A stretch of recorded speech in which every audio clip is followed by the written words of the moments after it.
Olá, buenas tardes. Há alegria em tu coração?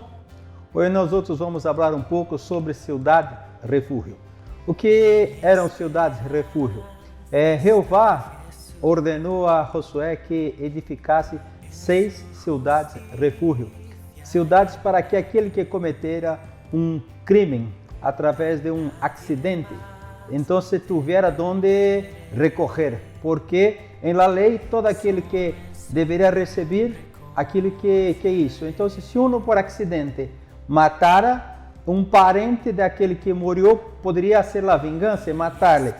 Como era um acidente sem intenção, ele poderia recorrer a uma cidade refúgio e aí viver. Então, tinham 6 cidades refúgio, uma ordenança que Deus tinha dado a Moisés e que Josué depois vino a edificar. Isto está em Josué, capítulo 20, versículo de 1 a 6. E também, se tu queres saber o que é um homicídio não intencional, tu podes conferir isto em Deuteronômio, capítulo 19, vale? Jesus Cristo é um tipo de cidade refúgio. Nós outros, antes, todos nossos hechos nos levava à condenação, pero nós outros em Jesus temos como na cidade refúgio. Aí tu pode dizer assim, pero pastor, tu has dicho que a cidade refúgio era só para aquele que cometeu um homicídio sem intenção. Mis pecados eu estava consciente e los hizo praticado, conhecendo, pero Jesus Cristo também se encargou de poner-nos junto com aquele que cometeu um homicídio sem intenção. Aqui em Lucas, capítulo 23, versículo 34, assim, e Jesus dizia, Padre, perdona-los, porque não sabem o que fazem. E repartiram entre si seus vestidos, echando suerte. Quando Jesus estava em la cruz, Jesus hizo esta oração, Padre, perdona-los, porque não sabem o que fazem. Pero a verdade que sim, que lo sabiam. Porque quem crucificou Jesus? Os romanos.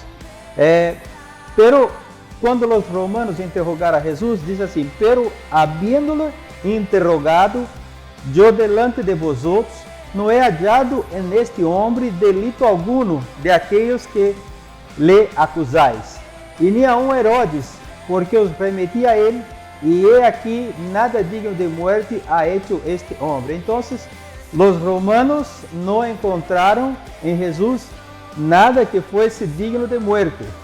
E os judeus sabiam também que estavam condenando Jesus por selo. 2 dias depois era a Páscoa e a festa de los panes sem levadura. E buscavam os principais sacerdotes e os escribas como prender-lhe por engano e matar-lhe. Jesus orou, falou, eles não sabem o que fazem. Pero tanto os romanos que crucificaram Jesus, como os judeus que lhe condenaram a morte, sabiam o que faziam. Pero Jesus nos puso todo como aquele que é um homicida involuntário, por acidente. Amém? Então, nós outros temos oportunidade de chegar a Jesus, porque Ele falou que nossos pecados estão na hora como aquele que cometeu um pecado sem ter conhecimento de que estava sendo, como um ignorante, vale? Então, Jesus, vamos mirar aqui mais uma declaração de Pedro. Em Hechos 3:15, depois 17, Pedro fala assim, e matasteis al autor de la vida, a quem Deus ha ressuscitado de los muertos, de lo qual nós outros somos testigos. Em 17, Hechos 3:17, mas agora, hermanos, sei que por ignorância lo habéis hecho, como também vuestros governantes. Então, Pedro está declarando que a palavra de Deus, que Deus considerou todos nossos pecados como tempo de ignorância. Amém? Então, todos nós outros temos acesso a Jesus, todos nós outros temos acesso à cidade refúgio como um homicida involuntário. Aleluia! Agora, vamos entender um pouco o que eram as cidades refúgio. Aqui em Josué, capítulo 20, versículo 7, habla assim, hein? Entonces señalaron as sedes em Galileia, em el monte Neftali, Siquém, em el monte Efraim, e Kiriat Arba, que é Hebron, em el monte Judá. Vou poner para ti uma diapositiva que te vai permitir ouvir e fijar melhor. Então, voltando aqui para que tu puedas acompanhar a diapositiva. Josué, capítulo 20, versículo 7, cidades refúgio.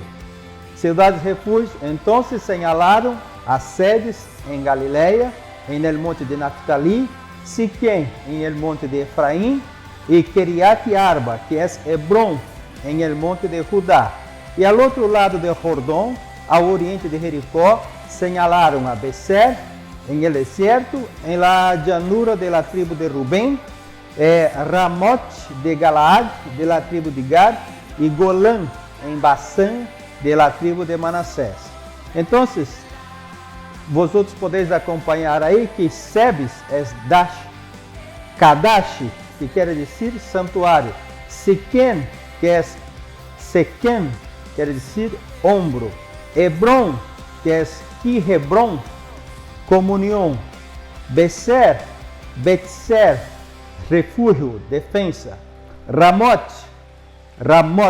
lugar de elevado, alturas, e Golã, transportar. Amém? Regocijo. Então, podemos, correndo os nomes de las 6 cidades, fazer como uma oração. Tu puedes encontrar en el santuário, que seria sedes, santuário de Deus, el ombro. Siquém, acuérdate que el ombro é onde o pastor lleva a oveja, não? Foi atrás de ella, le encontrou e gozoso puso em seus ombros. Amém? Então, se tu puedes encontrar en el santuário de Deus, el ombro fuerte del Senhor, el qual Ele oferece em comunhão.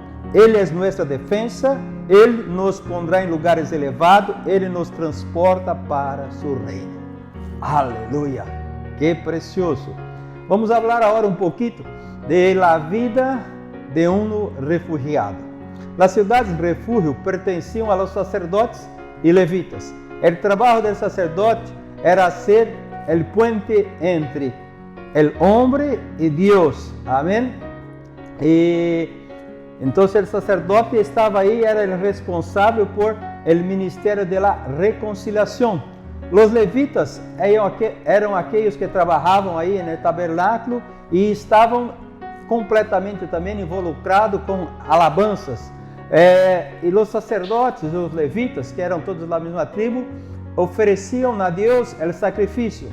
E não havia tempo de dificultar para sacerdotes e levitas, porque todas as vezes que levava uma oferenda pacífica ao Senhor, uma oveja, a parte que tocava o sacerdote era o pecho, que apunta para o amor de Deus para com nós outros, e a espaldilha direita, que apunta para a parte forte do corpo, que apunta para o poder de Deus para nós outros. Então, o sacerdote corria a oferenda e fazia desta maneira. Assim, era a maneira dele oferecer a Deus, e outra maneira dele oferecer a Deus era assim, de maneira que assim e assim teníamos o sinal da cruz. Assim que o sacerdote oferecia a Deus o sacrifício, e tocava ao sacerdote, cada vez que oferecia um sacrifício, uma oferta pacífica, lhe tocava como parte para ele desfrutar o pecho e a espaldilha direita. E todas as oferendas, muitas que veniam de cereais, de tantas coisas para como oferenda a Deus, tocavam na parte para o sacerdócio. Então, aquele homem que era um refugiado estava vivendo em uma cidade, em um sítio que era um sítio de levitas e sacerdotes, onde tinha comida em abundância, onde tinha alabança, porque os levitas eram responsáveis por alabança, e estava desfrutando de algo precioso. Assim tem que ser nossa vida em Deus, em Jesus. Nós outros que éramos homicidas, nós outros que tínhamos hechos dignos de morte, pero a hora que estamos em Jesus, temos que desfrutar de toda a vida que há em Jesus. Amém? Números 18, 11:12 habla assim: esto também será tuyo, la ofrenda elevada, como he dicho, de sus dones e todas as oferendas mecidas de los hijos de Israel, elevadas e mecidas. He dado a ti e a tus hijos contigo por estatuto perpétuo. Todo limpio em tu casa comerá de ellas, de aceite, de mosto e de trigo, todo lo más escorrido, las primicias de ello que apresentarán a Jehová, para ti las he dado. Entonces, hoy nosotros tenemos como sacerdote, ou como sumo sacerdote Jesus Cristo, e podemos desfrutar de todas as comidas, bendições que estão relacionadas a Ele. Aqui em Hebreus capítulo 6, versículos 19 e 20, la qual tenemos como segura e firme ancla del alma, e que penetra está dentro del velo, donde Jesus entrou por nosotros como precursor, hecho sumo sacerdote para sempre, segundo a ordem de Melquisedeque. Então, nós outros temos delante de Deus Jesus Cristo, que hace essa puente, e en Ele, que é nossa cidade refúgio, nós outros desfrutamos de todas as bendições. É tempo que as pessoas estão aí desesperançadas, preocupadas, depressão, pânico, tantas coisas, pero nós outros estamos em nossa cidade refúgio. Vamos desfrutar da vida de Deus. Amém? Um abraço. Amanhã volvemos para mais tempo, para mais uma ministração. Uma alegria estar com vosotros.